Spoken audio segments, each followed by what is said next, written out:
Yogi Berra once quipped, "I didn't really say everything I said." In a similar fashion, some skeptics assert that everything attributed to Jesus did not come from his own mouth. As you heard in the previous segment, the use of the Bible as a reliable source of information is fundamental to this audio program. Sometimes honest people feel unsure about the Bible. Can events like the miracles and resurrection of Jesus really be true? Does the Bible offer a trustworthy account of these events? Despite the notoriety that skeptics receive in prominent publications like Time and Newsweek, abundant evidence exists to confirm that the New Testament contains an historical, accurate account of Jesus. While we cannot possibly present comprehensive documentation in this program, we believe that if you are honestly seeking the truth, you can be assured of the Bible's reliability. First of all, the New Testament authors were capable of writing authentic history. 3 of the 4 authors of the Gospels witnessed the events they describe. The 4th writer, Luke, gathered eyewitness accounts before writing. 3 of the Gospel writers began writing within 30 years of the events they record. The Apostle Paul began writing his letters within 20 years of the death of Jesus, and his references to Jesus corroborate the Gospels.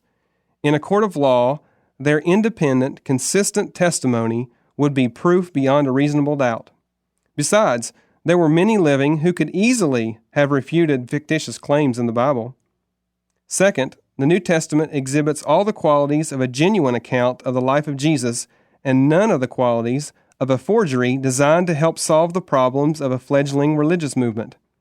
Doctoring the evidence is used to this very day in order to cover up the truth, but the Bible shows no signs of tampering.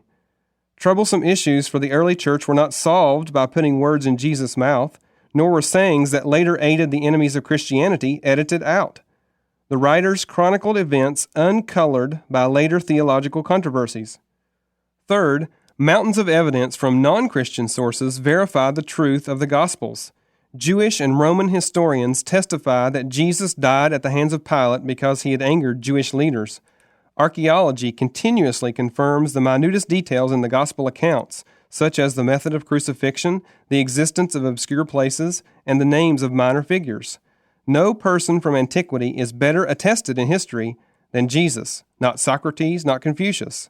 No book from antiquity has endured such intense scrutiny as the Bible and emerged unscathed, not the Iliad or the Odyssey, not the writings of Julius Caesar. What we find then in the New Testament is a reliable archive of actual events recorded by people who were capable of knowing the events and subject to verification by contemporary non-Christians.